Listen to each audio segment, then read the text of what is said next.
We are slaying monsters. Don't let the ghosts and the ghouls disturb you, darling.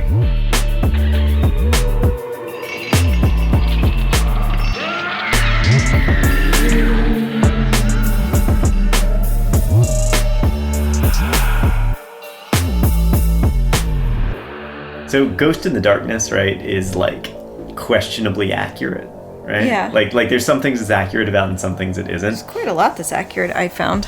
Yeah. I find. Yeah, minus the one guy who is not actually part of it, right? Yeah. But this episode, we get the situation behind not only the most badass line in Ghost in the Darkness, but one of the most badass lines of like movies made that decade. Just, you went into battle with an untested weapon. Ooh. That's from the Ghost in the Darkness. That's from the movie, yeah. That's a good. Isn't that great? That's a good line. You went into battle with an untested weapon. I feel like that's Is that a quote from something else? Is that like an older reference? Oh, I don't know. I only know it from Ghost in the Darkness. I don't know why, but my brain is like, Sun Tzu said that. But I could just be putting things on Sun Tzu, because he came up with all kinds of great things. I mean, everything I see links it back to Ghost in the Darkness, I think. I feel like it is timeless advice that could have been said thousands of years ago. It's also just so cool. Yeah. Are we rolling? Yeah, we've been rolling. We are slaying monsters. This is Matt. Hey. I'm EJ. And today we're going to finish up with Tsavo Maneaters. Is that right? Yes, we are. This is the end. This is the last in the series on the Tsavo Maneaters. We're going to find out what happens in the end, and then we're going to talk about why all of this went down. Some stuff is fairly obvious, and some stuff might be surprising, which is cool. Awesome. So when we last left Patterson, the railway workers he'd been overseeing had declared a strike, and with no one left to do any work on the railway at all, he was forced to devote all of his time to hunting down the Tsavo Maneaters. Now, at this point, the lions had become so bold that they were attacking the workers with little regard for fires or noises or gunshots. The lions, at this point, they gave no shits, and nothing was going to stop them from attaining their next meal. They did not care about any pain or discomfort or they were way beyond limitations. Remember last time they started actually plucking people out in front of the firelight, like in front of the campfires, and they were ringing bells, but now the lions don't give a shit about the bells anymore. They're just, no matter what, they're coming in, they're going to eat. So on the morning of December 9th, 1898, Patterson had just woken up when one of the few remaining camp workers rushed into his tent and shouted, "Simba, Simba," which means lion, lion. Apparently one of the man-eaters had gotten a hold of a donkey and was eating it close to camp. So Patterson followed the worker, and he took along what he refers to as a heavy rifle, which the soldiers had kindly left with me for use in case an opportunity such as this should arise. The heavy rifle in question is probably what's called a double-barrel express rifle. This he had likely chambered with 577 Nitro Express cartridges. All that means this was a large game rifle, and it's the kind that you would use to hunt like elephants and rhinos. The recoil from those 577 cartridges, is so powerful that the gun itself had to weigh like 13 pounds to offset the recoil. Oh, wow. Yeah. Okay. Yeah. So it's super hard to aim, right? Because it's so heavy. Yeah. A lot of times it wound up being used as what's called an emergency firearm.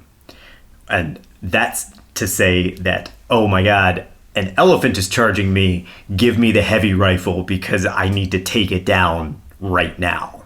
Okay. So this is what he's escalated to. He's like, we're going to bring out the granddaddy of rifles to use on these man-eaters. You know how like you fire a gun sometimes and it makes you kind of take a step back? It's that kind of gun, right? Yeah. I watched a video of someone shooting a plastic bucket with a 577 at medium range, there wasn't even an exit hole to the bucket. It looked like he took an axe and just smashed the back of it. Like we're talking a 12-inch gash in the back of a bucket. Oh, wow. Yeah. Yeah, it just tears it apart. Okay, so that's like a pretty big bullet. Yeah, Patterson is done with his, like, you know. Yeah. Yeah. Then this was left for him by the soldiers who had been there previously. You remember, they showed up and they kind of helped him a little bit, and then they were like, see ya, we gotta, like, go do something else for some reason. Oh, my God. It's crazy to me that was their job, and they were like, this is too hard. I don't know that was actually the reasoning, but it sure seems like they should have hung out because no work was being done at the time, right? Yeah. The workers were totally on strike, and they showed up for like a week and tried to hunt a lion, and it didn't work. And then they were like, oh, here's a rifle, see ya. As we mentioned previously, the lions were clever, and this one heard Patterson and his guide approaching. Thinking quickly, Patterson summoned as many people as he could, and he outfitted them with drums, oil cans, anything that would make noise. He arranged those people in a semicircle surrounding the man-eater, which was still hidden off in the bush. He posts himself on the other side of the semicircle, and he signals for the workers to start making as much noise as possible. His plan worked, and the lion is retreating from the noise, right? Scampers away and into a clearing. Patterson, he's partially hidden on an ant mound. He's letting the man-eater get a little closer, because he doesn't want to miss a shot, right? Oh, yeah. So it gets to 15 yards away, and it's still not paying attention to Patterson. It's paying attention to the sound coming from behind him. Right? Patterson pulls the trigger, and he says, I felt that at last I had him absolutely at my mercy, but never trust an untried weapon. I pulled the trigger, and to my horror, I heard the dull snap that tells of a misfire. Oh my God. So the gun misfires. 9 months, he's been sitting in trees waiting for this very opportunity, and it misfires, spoiling his chance. That's just not cool. That is like the worst luck. You see, and this is that, remember, they think that these lions are supernatural to begin with, right? Of course they are. I would think so. Yeah. Yeah, as if the lion, like, manipulated reality to create that misfire because it's a spirit, right? Yeah. This, of course, makes Patterson panic, right? Just for a minute, he panics, but it's enough time for the lion to run into the bush. As Patterson sees the lion fleeing, he fires the second barrel of this double-barreled express rifle, and he does hit the lion, and he wounds it. But the man-eater still manages to flee, and although Patterson tried as hard as he could, he lost the trail in the bush.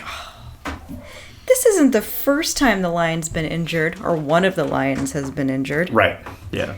I don't know, it's just crazy to me. They're even injuring the lions and they're still just fine. Yeah, like there's no long-term tough. damage happening here. Yeah. Later, after all is said and done, Patterson describes how he returns the rifle to the soldiers. And he says he did so with polite compliments, which I think is British for saying this thing sucks. That's probably right. Yeah. Thanks, but no thanks. Thanks, but I never want to see this again. Yeah. Despite the failure of all of this, what Patterson did end up with was a useful trap. The unfortunate donkey was only partially eaten, and Patterson was confident that one or both of the man-eaters would return to finish the meal. So he had the carcass tied to a stump to prevent it from being carried off. And he very hastily constructed an elevated platform 12 feet high and supported by 4 posts. This time, taking his own rifle instead of the borrowed heavy gun, Patterson climbs up to the platform and he waits. Sure enough, few hours into the night, Patterson heard the lion's rumbling vocalizations that like, right? Mm-hmm. But the man-eater doesn't go for the donkey.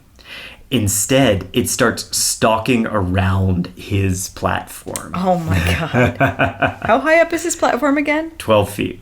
That's what they can climb, right? Lions can jump 12 feet. They can jump 12 feet. Yeah, and of course the lion can climb, too. Okay, right. All of this means that Patterson and his platform should have been in lion range, right? Mm-hmm. At least close enough that the lion could have scrambled the rest of the way if it couldn't make it the full 12-foot jump.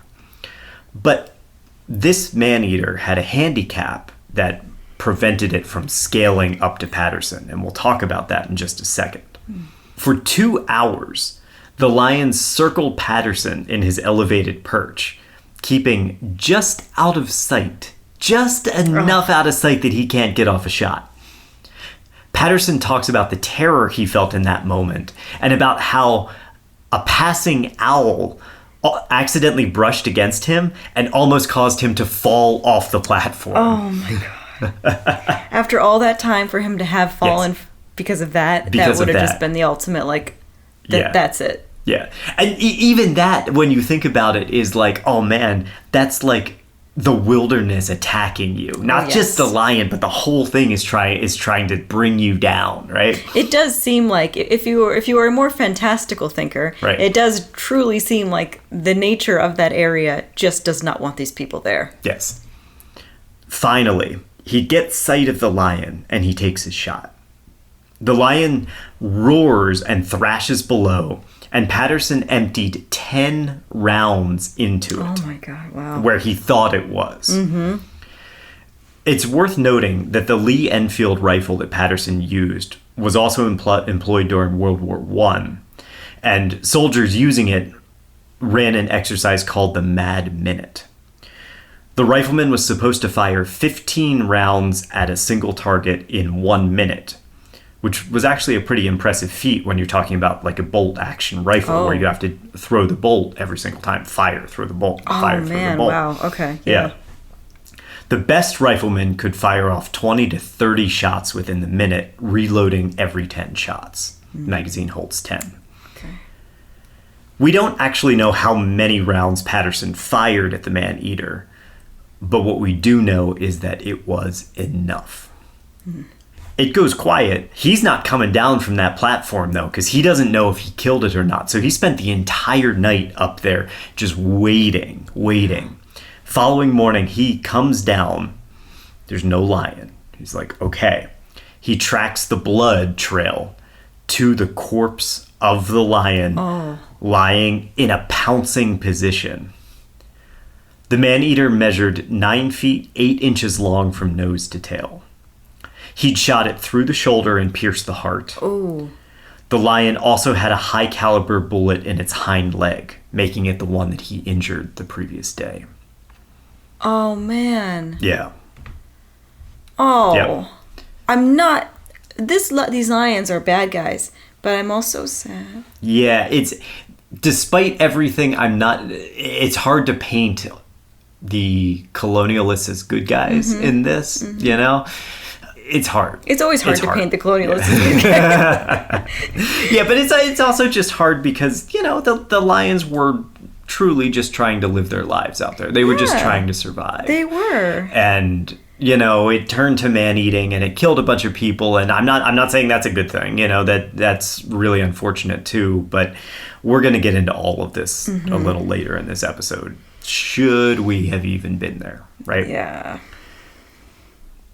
The man-eater in question also had a broken tooth, which Patterson assumed had been shattered by one of his shots. Remember this detail, as this will come into play in a big way later. Okay. Now, according to Patterson's account, and this is, you know, again, you know, let's talk about the colonialism aspect for a second, but according to his account, the remaining workers lauded him with praise and lifted him up in the air and carried him around like it was a Jewish wedding celebration. I have my doubts that this actually happened. The way he describes this celebration after the hunt, with like, it has these very strong white colonial overtones to it, right? And it feels like a kid who's so proud of the dinosaur picture that he drew that he expects everyone to look at it and be like, "Oh, you're such a great artist. Oh, you're so talented. You're so amazing." Like just. I'm sure that the workers were very happy that the lion was dead and that he had done it and all of that. I'm just not sure that they threw him all of this praise and carried him around and did all of this stuff. I don't know. Maybe not. I don't know. I'm just thinking about how, like, it's not just that he killed the lion. It's that they all learned that the lion can die, which means that the other one can die, which means that they're not. Yeah. I mean, you do bring up an interesting point there, where this is the like moment in Predator where you get that, oh, if it bleeds, we can kill it. Exactly. Right? Yeah. Exactly. There are two. They know that there's Right. another one out there, but Patterson has shown them, no, these are not supernatural forces. These are regular natural lions. They can be brought down. And what a relief to the psyche that has to be. It must be. Yeah. The surviving man-eater continued to hunt around the camp. It munched on some goats one night, and another night it almost, but was unsuccessful, trying to catch the railway's permanent way inspector. His job, in case you're curious, was to inspect the laid tracks for defects. Oh, okay. And it almost got him, but it didn't get him. Good. Inspired by the prey selection, Patterson attempted to use more goats as bait the following night. He hid himself in what he calls an iron shanty, and sure enough, the second lion took the bait, pounces on one of the goats and starts attacking it. Due to the darkness, Patterson fires at what he thinks is the lion, but he succeeds only in shooting a goat, missing the man-eater altogether. Poor goat. Oh. I assume that they all ate curried goat the next day. Yeah. Now, despite that, Patterson did find lion tracks the following morning. And he followed them with his retinue of, because it's not really workers anymore. It's all kind of his group of people who are his gun toters and the people who bring his extra ammo and extra rifles and things like that. So he and these guys set off following the lion's trail. They scare the lion off in the process as they're like hacking through the bush and all of that. So he decided to use, again, an unfinished goat carcass as bait. It seems like it's working. As with the first lion, he built a platform and he staked out the area. And this time he's accompanied by Mahina, who is his Indian gun bearer. So this is the guy who makes sure his gun is cleaned and loaded and ready to go. The two of them wait on this platform and they take turns watching the goat carcass. Now during the night, Patterson's taking a little rest, and he's awakened by Mahina shaking him and pointing toward the ground. Patterson peers over the side of the platform and he sees the man-eater stalking below them. So Patterson grabs his shotgun and he fires both barrels, knocking the animal over. Okay? But before he can fire again, it leaps off into the bushes.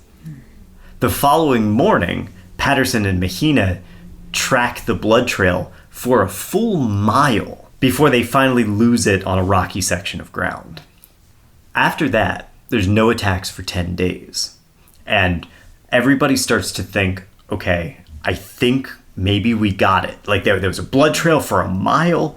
All of a sudden the attacks stop. Maybe the lion has wandered off and died somewhere in the bush. Yeah. But December 27th, 1898, the final man-eater strikes again. Some of the men had taken to sleeping in makeshift tree houses. I think I talked about this before. They were afraid of being picked off in their tent. Oh, yeah. Right? No, So they makes built perfect sense. Yeah, they built these elevated platforms. Yeah. This night, the night of the 27th, an unfortunate worker awoke to find the lion trying to climb the tree that he's sleeping in. So he starts screaming for Patterson to help. And Patterson shot his rifle in the general direction of the commotion, which is terrifying because remember the last time he did this, he shot a goat, but Yes. but he was able to scare the man-eater away and not injure the guy in the treehouse. Okay. Oh, man. Following that night, after almost being bitten by a venomous snake in his tent, Patterson finally got his shot. Sometime after 2 a.m., the man-eater makes an appearance, stalking stealthily through the camp. Patterson fired his Lee Enfield, putting a .303 bullet in the lion's chest at 20 yards. His quarry remained on its feet and ran off, and Patterson fired another 3 shots after it, hitting it at least once more.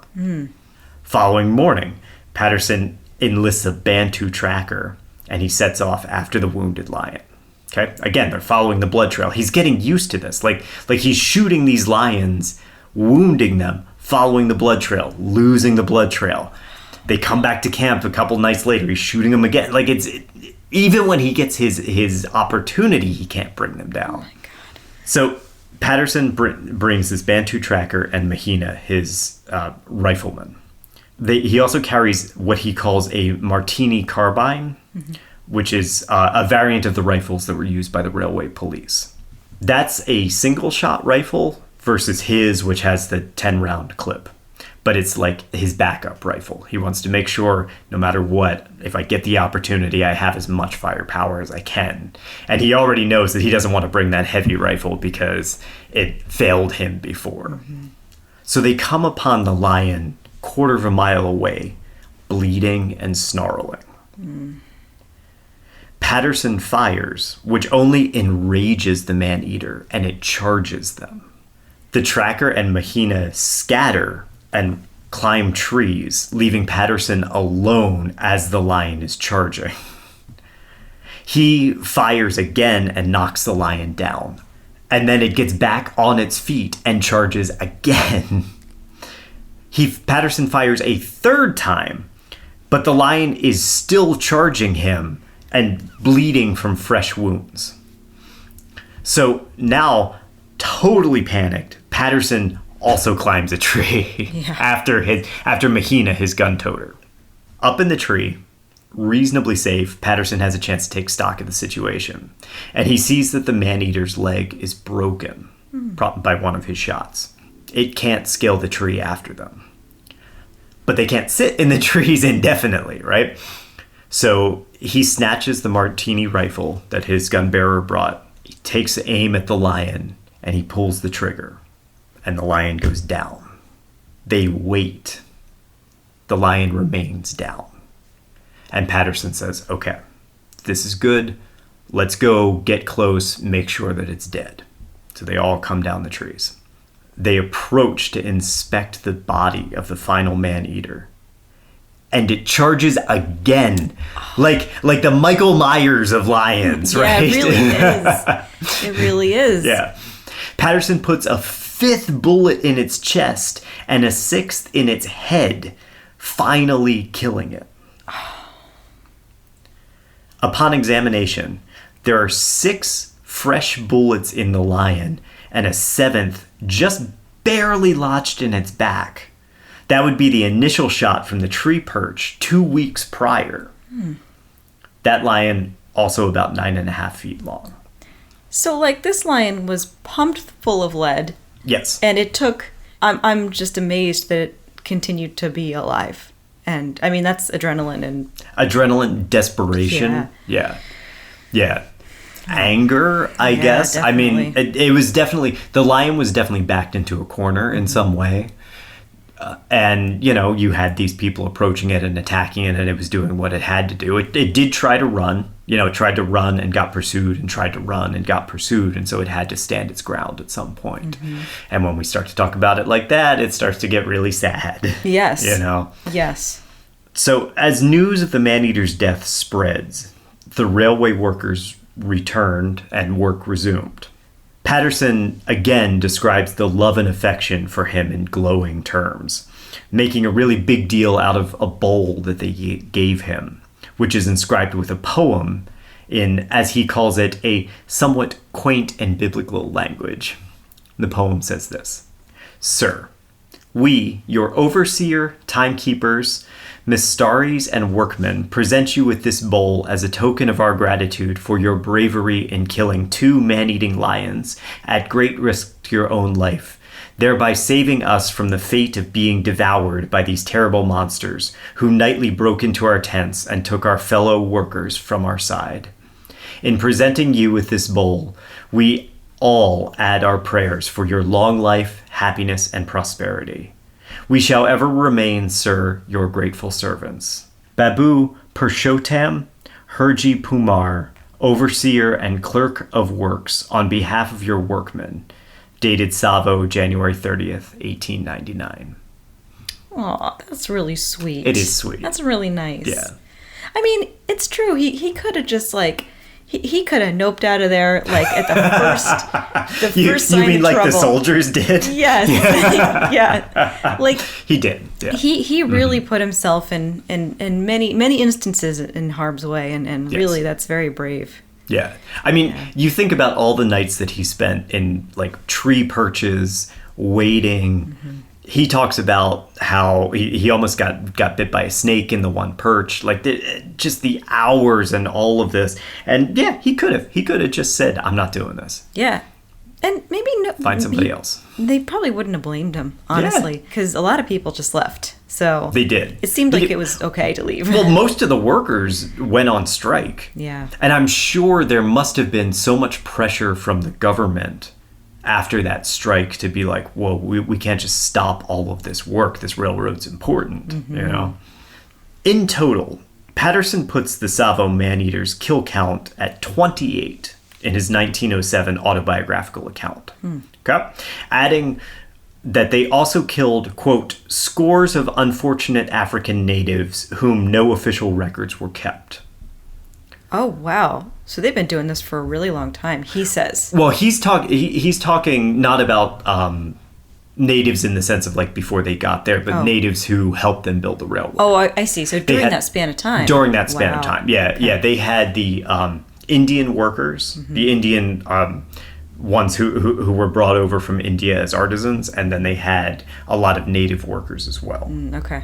He amends these numbers, bringing the total up to a whopping 135 deaths, which is a number that seems unreasonably high and is not without debate today. Patterson goes on to complete the Tsavo Bridge and the railway before returning home with the lion skins, which he had made into rugs. They remained in his home until 1924, when he sold them to the Field Museum in Chicago, where they remain and can still be viewed to this day. We talked about this already, but Patterson continues his service for the British military, attains the rank of lieutenant colonel, and is awarded a Distinguished Service Order. He fought in World War I, and he was the commander of the Jewish Legion, which eventually becomes the Israeli Defense Force. Oh, right, yeah. Yeah, and we talked about that wonderful incident where someone said something anti-Semitic about his men, and he had everybody about face on the brigadier. And they were like, you apologize to my men, or we will fire on you. Yeah, absolutely. Yeah, no, that's great. So the lions go on to be immortalized first in film in 1952, Arch Obler's Bwana Devil. Now, I can't go off on Arch Obler, or this will end up being like a 5-hour episode, but Arch Obler was a very important and all too frequently overlooked pioneer in the film industry. Bwana Devil has the distinction of being the very first color stereoscopic 3D movie. Is the first 3D movie. Oh, right. You were telling me about this. Yep. Yeah. Okay. You have to understand, not only did this usher in the golden age of 3D movies in the 50s and 60s, but at the time, box office sales were declining because people started to get TVs. Ooh. And all of a sudden, people weren't going to the theater anymore. Arch Obler comes out with this movie that's kind of like the first blockbuster. Like, it's the first thing to be like, hey, no, come to the theater. Come see this 3D movie. Isn't this cool? You know, he's like the James Cameron of the 50s and 60s, right? Yeah. Yeah. Now, EJ, how do you think the movie did? The 3D movie? Yeah. Buona Devil. What do you think reviewers thought of it? I think they probably thought it was too bloody and too horrible to watch. So, producer Sidney Pink recalls long lines going to the theater to see the picture. Oh. And he said, people would come out of the movie and yell, "Don't go in, it stinks." But nobody listened and they went in anyway. Oh, okay. It's not a good movie. It's really not a good movie. There's this very oddly out of place love story in the movie where like there's this girl there for some reason and she like falls in love with Patterson, and that whole thing where the lion's charging at the end is him like saving her from the lion. Oh man. And it makes about as much sense as any of this sounds like it makes. That's like a silly love story in every Godzilla movie. It's like, gotta be there, right? Yeah, it's just gotta be. Like, no, you don't have to. You don't have to do these silly love stories in these movies. I mean, maybe brought women to the theater, maybe for the love story. Maybe. I don't know. Yeah. That's very a very 50s mentality. We'll put some women. We'll put a love story in, so the women will go watch it. The women folk. Yeah. Right. Women like death and destruction as well. Yes, they do. Oh, yeah. You're totally fine just watching crazy shit happen. So the mounting question throughout this entire account is, why did the lions become man-eaters in the first place?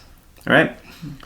Now, Patterson, in his autobiography, is pretty keen to let this go unspoken and leave the reader to conclude that Africa is a wild place where danger hides behind every bush and every animal out there is going to kill you, right? No, that's Australia. Right.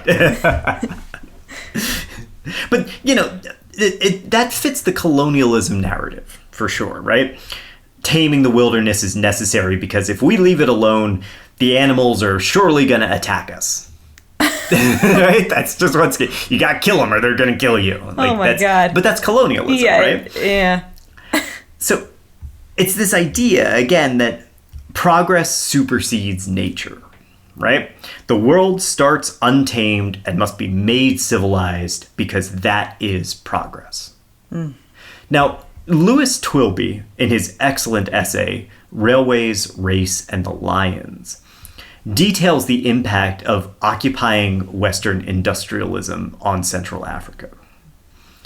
As the British claimed land for their incoming railway, they evicted anyone living in the path of the tracks, with force if necessary. Even the tribes that lived there? Yeah. Well, I hate to sound so shocked as I'm saying this, because it's not shocking. Yeah. But that's... This is literally the beginning of Hitchhiker's Guide to the Galaxy. You roll up and you're like, oh, we're building a railway through here. Sorry, you gotta go. Less right? adorable. Much less adorable. Right. Yeah, they didn't shoot that guy in the head for not moving. No, they didn't. Yeah. Some of these people were contracted to work on the railway, and they were offered pay. But they, along with the South Asian recruits, were really no more than indentured servants, right? Mm-hmm. As Twilby puts it, even though the British abolished slavery in its empire in 1833, this did not end slavery. Indians were hired on contracts. In the case of East Africa, these lasted 5 years, where they worked for the allotted time on the contract, and at the end, they would get paid. However, this was an excuse to utilize slave labor. Employees could not leave the contract. Corporal punishment was allowed, and many people were worked to death. That's how is that any freaking... I mean, it's different in that you get money at the end. Right. That's the only difference. That's so awful. They couldn't leave, so what would happen if they left? Obviously corporal punishment if they were caught, but they could... You wouldn't get your money. Okay. You could flee. Because those guys did flee. They wouldn't shoot you in the back. They went back to India. Yeah, they wouldn't shoot you in the back. But if you ran and they caught you, they would bring you back and abuse you. Yeah, they would beat you. Yeah. Mm-hmm. So in short, the British solution to the problem of global slavery was to walk right up to the edge of enslaving people to build the infrastructure needed to stop slavery. It's kind of like solving the gun crisis by shooting anyone who owns a gun. Yeah. Right? Yeah, it sounds like it, yeah. These people, they were forced into crippling labor for low wages. Sometimes no wages, right? 7% of the workers died during their work. And almost 20% of the survivors suffered lasting physical ailments that prevented them from working for the rest of their lives. Oh, that's 20%? 20%. Oh, they couldn't have made... That's terrible. Yeah. Oh, my God. Bruce Patterson, in his 2004 book, The Lions of Tsavo, goes deep into the true causes of man-eating behavior. According to his research, the transition to man-eating is the result of several compounding factors. Opportunity, the frequency of encounters with humans, a transition from scavenging, and the fact that older and infirm lions are driven to attack weaker prey. Okay. Okay? Yes. Those 4 factors. Mm-hmm. All of these are present in the Tsavo case. Can I ask you a question? Yeah. It said moving from scavenging? Yes. Wouldn't scavenging be way easier than taking down live prey? Why are they moving away from scavenging? We will talk about it. Okay. All right. Yep. Sorry. We'll talk about it. Okay.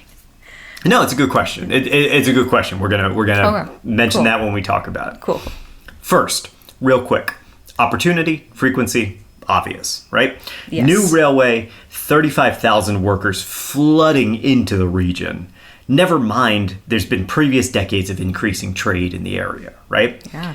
Taken together, this gives the lions a fresh food source and one that they may not have encountered so consistently in the past, right?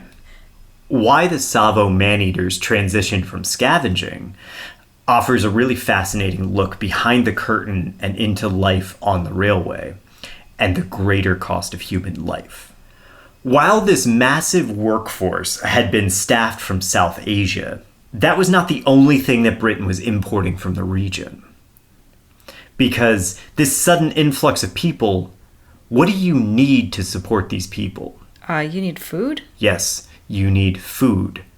So Britain started importing herds of cattle from southern Asia too. Oh. And now, of course, anytime you bring a non-native population into a new place, there's going to be consequences. Mm-hmm. Kenya's no different.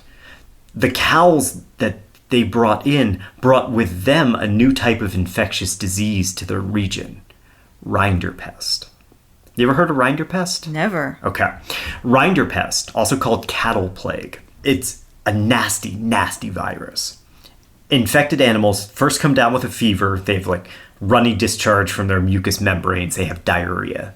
Most of these animals die within a few hours after the symptoms appear. Oh. And maybe most terrifying of all, the disease is cited as having a 100% death rate. If you get it, you die. End of story. That's terrible. Okay. Poor cows. Now, the first outbreak of rinderpest began in 1887 in Eritrea, which is a tiny little country just north of Ethiopia on the Red Sea. From there, it spread south, reaching as far as Zimbabwe by 1895. The effects were felt so acutely that one of the railway surveyors in 1892 wrote, "Throughout the expedition, no member of the party was fortunate enough to see a single buffalo, and only on 2 occasions were tracks of the animals to be met with." So did this only affect cows? Yes. Cattle? Okay. Well, livestock. Yeah. Okay. Mm-hmm. Okay. Just... Cows, sheep, goats, that sort of thing. So did it jump from the cattle, the livestock they brought in from India to the native? Yep. Sure did. It's spread through contaminated drinking water. Oh. And it's also transmitted through the air, like water droplets, like COVID, right? So you had all these imported cows all kind of crammed together, shoved into crowded spaces, right? Forced to drink the same water. And then you dump them into a region where the native people are also raising buffalo and that sort of thing. And all of a sudden it's spreading like wildfire across the entire region. Jeez. Yeah. It's estimated that 90% of Eastern and South Africa's cows were killed during the 1890s outbreak. 90%. Wow. And you're talking about the native... Yes. Yeah, okay. Wow. Yeah, the native cows were killed by rinderpest from the incoming cows from India. Oh, it's so sad. Now, the loss of these animals caused a famine across the region. Of course. Forcing, and this is the answer to your question, forcing more predators to change their hunting behavior. Lions, who were already opportunistic predators, became more and more desperate as their prey dwindled, and man-eating was suddenly back on the table, boys. Mm-hmm. Now, fascinatingly, in a morbid way, the famine and death of the herbivores has another side effect. It allowed thorn bushes, like the wait-a-bit bushes, right? Yeah. Because that's what these cows were eating. The cows ate these thorn bushes, these acacia bushes. But now, all of a sudden, 90% of your cows are dead. They're not eating the brush, right? Right. This has two distinct impacts on our story. One, of course, being that the lions have extra cover to hide in. And we had talked previously about, their maneless appearance and how they're able to sneak through the brush better. Remember this? Yeah. Now, as the thorn bushes are thriving in the 1890s, the lions are even better suited to stalk through this environment, right? Yeah. And then, of course, through his ignorance, Patterson makes it worse by building those thorn bush fences around the camp that probably just brought the lions in, because he was like, oh, here's a lot of places to hide around your meat. Yes, right? yeah. Yeah. The other impact is that tsetse flies like to hide in the thorn bushes. Oh. And so those populations started to increase because all of a sudden you have a great habitat for them to develop in. Okay. Tsetse flies, their primary host generally up until this point was cattle. But guess what? All of a sudden, 90% of the cows in the region are dead, right? So what does the tsetse fly turn to? Well, guess what? There's 35,000 new people flooding into the region. So the legions of human workers pouring in start becoming the perfect host for the tsetse fly. The sleeping sickness carried by these pests hits them particularly hard, especially considering they're already being worked to exhaustion. Oh, jeez, yeah. Add to this the various other diseases, like malaria and things like that, and the accidents on the railway and all of these factors, and suddenly you end up with a pile of dead bodies that need disposal. EJ, do you know anything about Hindu funerary customs?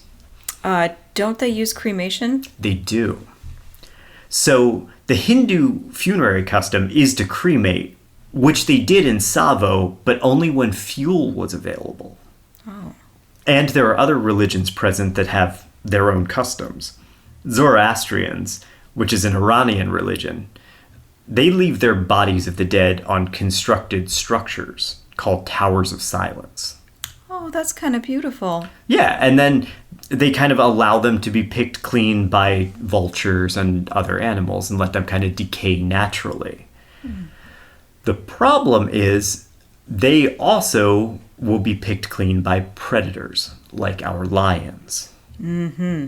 It's also worth noting that the Maasai in Kenya and Tanzania, they don't bury their dead either because they believe that it's bad for the soil. So they bring the bodies to the edge of town and they leave them for scavengers. Oh, wow. That's very green of them. That's very like... Right? Yeah. Yeah. Yep. Wow. Just give it back. Yeah. Well, in the Iranian, they did very similar. It was a very similar idea. Yeah. Yeah, they built towers instead Right. of just taking them to the edge of town. But, Tower yeah. of Silence. Tower of Silence. Oh, yeah. man. That's awesome. This was all made worse by the drought that lasted from 1897 to 1898. Tsavo, it's already a hot and dry region, right? And it found its reserves depleted. Crops are failing. And that pushes the native Wakamba people and their surviving livestock out of the region, which provides even less of a food source for predators. Yeah. Now, Bruce Patterson's final marker for man-eating behavior is older and infirm lions targeting easy prey. And this is the final piece of the Tsavo puzzle. Bruce Patterson, with the help of a dentist, Dr. Elias J. Neilberger, or Skip, they examined the skulls of the man-eaters in 2000. Remember the broken tooth that Patterson said he'd shot out of the first man-eater's skull? Yeah. So Skip analyzed that tooth, and according to Bruce Patterson's account, the cleaned skull showed extensive wear on the stump of the broken right lower canine. And this degree of wear takes years to develop. The bullet course that Patterson spotted in the axis of the tooth is in reality a pulp cavity. The tooth was lost long before death, for the bone was laid down during healing. The lion's repair mechanism prevent further infection and decay in this exposed, gaping cavity.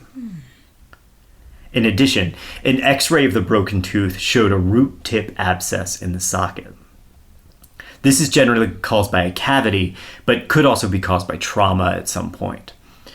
It's an infection of the tip of the tooth's root, so not the exposed part, but deep inside at the jaw. Sounds very painful. Yeah, severe, constant pain, swelling, particularly when chewing or biting.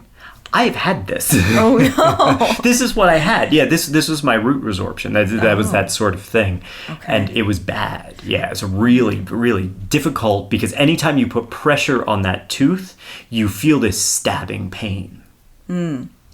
Patterson, the hunter, thought he shot the lion through the tooth, but it was just a regular cavity that caused the damage. Now remember that a lion's primary means of attack is grabbing on to their prey, generally by the throat, and hanging on, dragging them down, right? Now, imagine you're doing that with a broken tooth and an infection that causes shooting pain that rockets all the way down your neck every single time you bite. No wonder the first man-eaters started targeting softer, easier to kill prey. Yeah. You're driven by pain. There's no available targets, right? Because you're normally hunting cows, but they're all gone. All of a sudden, though, you have access to new, feeble prey. Yeah, they're just screamy. They scream a lot. Well, initially they're not, though, right? Oh. Because initially we're scavenging man. Because they were hunting cows. Now they're not hunting cows anymore. But, oh, look, there's a bunch of bodies laying out, rotting in the sun. Oh, okay, so they're scavenging dead bodies They first. scavenge the dead bodies. Okay. Then all of a sudden, oh, these dead bodies are a little rotten or whatever. And then you're like, oh, I see that there's some live ones further in the camp. And it just so happens that the camp is surrounded by my ideal hunting cover. Yeah. Right? Perfect. This is like they came here for us. I know. What about the second lion, right? Yeah, I was going to ask about that. Because the second lion didn't have the tooth abscess. I was going to ask, could they be related to each other? I don't have the answer to that question. Okay. They could be. They could be. I don't know if lions of different relationship status can end up in the same pride or not. I don't know the answer to that. Yeah, okay. Bruce Patterson postulates that man-eating is learned behavior. So the second lion was cooperating with the first. We know that. It's possible that the first lion was merely an effective hunter at a time when prey was scarce, and the second lion hung around and got a free meal. This is also evidenced by how easily the second lion was killed after its mate was eliminated. I mean, Patterson had to shoot it a lot. Like a million times, but yeah. But in terms of stalking it, hunting it, it was a very short amount of time between, oh, I see that lion, and oh, I killed that lion, as opposed to the first one that took 8 months to bring down, right? Recent research by the University of California, Santa Cruz may provide further information about the true death toll as well. Although Patterson claimed that the lions took 28 victims in 1907, he later revised that to 135 in 1920, now estimating the number of Africans killed as well. But anthropologist Nathaniel Dominy and ecologist Justin Yeakel believe that number is wrong. They analyzed the skulls of the man-eaters, and they compared carbon-13 and carbon-12 deposits in the bones and hair. This is a really complex process, and I only vaguely understand it. But bear with me. basically, when there are grasses and leaves, they all have varying levels of carbon-13 or 12. These get absorbed into the bodies of whatever eats the vegetation. So like giraffes, zebras, warthogs, that sort of stuff, right? If a predator eats one of these animals, they absorb the carbon-12 or 13 themselves, and we can kind of use that to get a rough estimation of how many animals they've eaten and what type of prey they prefer. Because it creates a timeline? Correct, yeah. Okay. So Domini and Yiko concluded that one lion ate 24 people and one lion ate 10. These numbers are closer to Patterson's original estimate. But they also only account for eaten prey, not anyone who was killed and not eaten. Still, I think it brings some reality to Patterson's later claim of 135. Because even from a practical standpoint, the lions attacked only over the course of 9 months. And so if they were killing 135 people, that means they would have had to kill a human every other day. Yeah. And that's a lot. We know that there was a period of time where they weren't killing anyone at all. Could they have been killing the native peoples beforehand? Yeah, it's possible. Mm-hmm. Okay. But even if they were, we should be able to see that in the carbon-12, carbon-13 results from them. But that should still take that into account. Right. So they did not see that. Yeah, okay. so it seems likely that we're actually, in terms of killed and eaten, somewhere around 35 victims. Okay. Again, we don't know how many they attacked but didn't eat. All of these insights go a long way in recontextualizing the incidents at Tsavo. What were once portrayed as mindless, bloodthirsty brutes were anything but. The lions were injured, starving, desperate creatures, driven to extreme measures by forces outside their control. In fact, the majority of those forces were the result of the forceful march of colonialism. Twilby sums it up well in his essay. 2 lions, driven to hunting humans, became legends in Kenya's history. The promotion of the colony in later years as for the white men turned them into a tale of man conquering nature. However, this narrative obscures the multifaceted nature of colonialism. A railway, built for imperial prestige, changed the landscape, brought a weakened and enslaved population to East Africa, and created animal attacks which fell along racial lines. Mm. And what's most fascinating to me is this eternal question.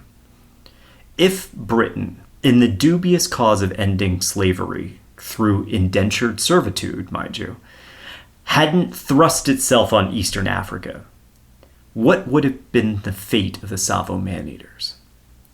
Without the influx of workers, without the rampaging disease from the imported cattle, the high death rates, the cavalier attitude to the land itself, remember the ostrich that they shot out of the train for fun. Yeah.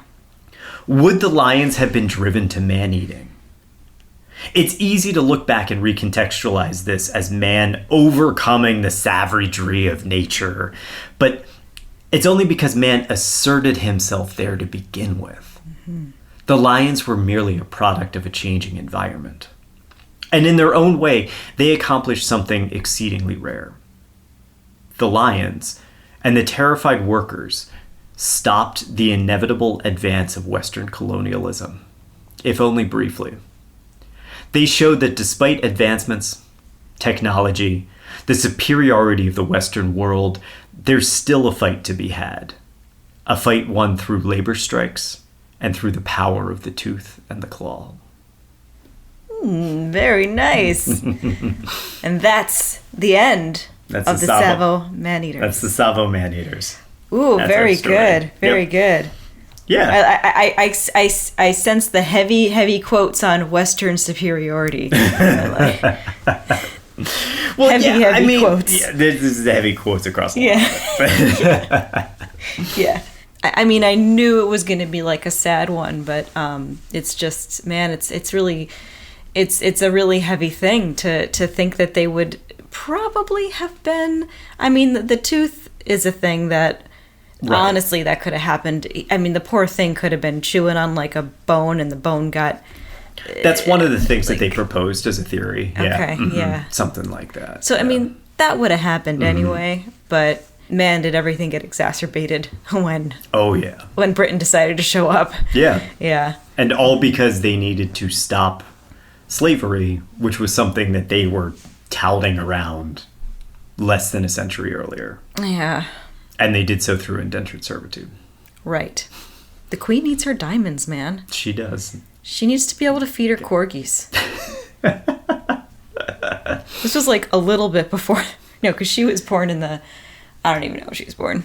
I don't care about... I don't pay attention to I'm actually kind of curious because I think that would be interesting. Queen... Wasn't she born in the 20s? She was born in 1926. Okay. So she was actually only born 20 years after all of this. Yeah, I mean, she was around a long time. Yep. Yeah. That's a lot of corgi food and a lot of diamonds. Yeah, feed those corgis, man. You gotta keep that imperialism going, man. Yeah, feed the corgis, not the lions. That's right.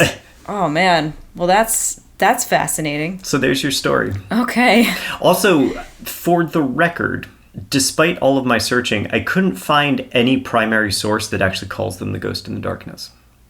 Really? Nope. Patterson never refers to them that way. Do you think that was just the movie? That seems to be the only place I can find it. Because Patterson just calls them the Maneaters. Yeah. Buona Devil doesn't call them... Actually, in Buona Devil, I think there's only one lion as well, not two. Oh. Huh. So I can't seem to find anything before Ghost in the Darkness that calls them Ghost in the Darkness. And at the Field Museum, they're just the Tsavo Maneaters? Yeah, they're just the Tsavo Maneaters. Okay. Yeah. Mm-hmm. That is interesting because I would have thought that they were... I know, right? Yeah. What an interesting thing to debunk. If anyone knows of a primary source of the Ghost in the Darkness, send us an email, slangmonsterspodcast@gmail.com. Yeah. Because I would love to know that if that's true. I haven't been able to find anything that uses that moniker before the 1996 film. Mm-hmm. So that'd be good to know. Yeah. Also, send us your scary ass nature stories. Oh yeah, yeah. Were you attacked by something in nature? Let us know. Or it's like there's got to be like those moments where you're camping, and I mean I've had these moments where you're just like. You have that like haunted house feeling, but you're out in the woods, and every freaking noise is like, oh my god, what the woods hell is scary, that? dude. Yeah. And then the irony is, okay, this is the funny thing is that we are camping in like freaking Pennsylvania. Oh yeah. New York. It doesn't matter. I hear like a squirrel run across a stick, and I'm like, what the fuck was that? You know, it's like 2 a.m, and I'm like, oh my god, we're gonna die. And then we go to Africa, and we stay in a tent. And I sleep wonderfully. And then I wake up the next day and the guy's like, yes, so a large male lion walked behind your tent last night. And we went and we saw the giant footprints. Yes, we did. Yeah. And I was like, huh. Okay. And we didn't hear it at all. Didn't hear a damn thing. And that's actually really interesting and scary because you do not know when they're coming. Yeah, I think that's the more terrifying thing. Yeah. You hear the squirrel, but you don't hear the freaking lion. No. No, you don't. Yeah. It's funny because on Alone, like we'll watch Alone sometimes and you will, like they hear the bears coming. Yeah. Generally. They hear the woof, woof. Right. You know, we did not hear that damn lion. Mm-hmm. That lion was like vinyl of like... Oh, very close to us. Yeah. But you don't hear like cougars either, right? No. You just see them there. See, that's so scary, dude. Yeah. Like I'd rather like have have a whole pack of wolves, you know, because at least I know that I know where they are. Well, and they'll howl and stuff. You'll hear them coming. Yeah. Exactly. You hear them coming. Mm-hmm. Yeah. It's really scary. Well, remember, I think it was last episode we talked about that, about how you would hear the lions calling to each other, and then it would get quiet. Oh, yeah. And the quiet was actually the thing that was most terrifying, because you were just waiting for somebody to scream. Yes. Oh, man. Yes. And we have had lions growl at us. Yeah. And that was scary. That was scary. So that's you definitely do get the growling happening. Yeah. But there's something very primal in it too. That like like the lion. And they do talk to each other. I remember when the pride was kind of coming, when the pride was circling us or approaching us, they were talking to each other. They were like, yes. And then we had to back away. Yeah. So for our listeners, we went to Zimbabwe over a decade ago at this point on a safari, just a photography safari, and our guide, who was wonderful, walked us around. Like you can do these safari tours where you get on a Jeep and you drive around, but this one was a walking safari, so we were always on foot. We stayed in national parks. We stayed in national tents. Parks. Yep. Yeah, and our guide walked us up on this pride of lions, and we were stalked by a lioness in the process. A few lionesses. We didn't mean to get that close. I think something happened with the brush.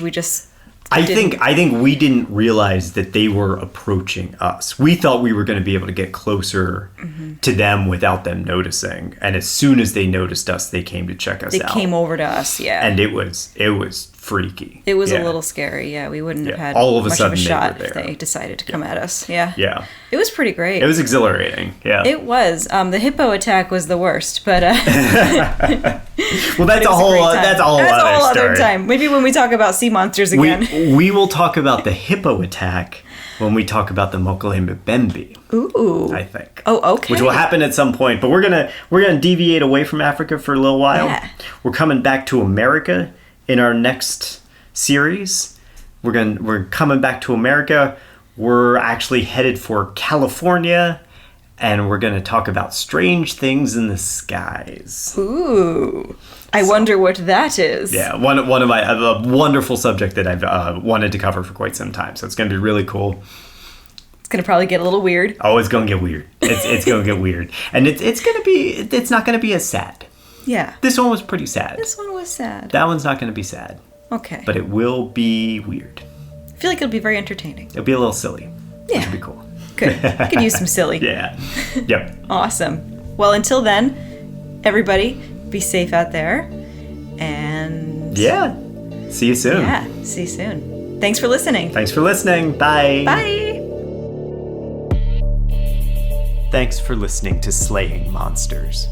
If you like the podcast and what we do, please share it with others or leave us a rating and review. For questions, suggestions, and other feedback, reach out to us, slayingmonsterspodcast@gmail.com, and stay up to date by following us on Instagram @slayingmonsterspodcast. Your support helps us grow, and we are truly grateful to have our listeners and community.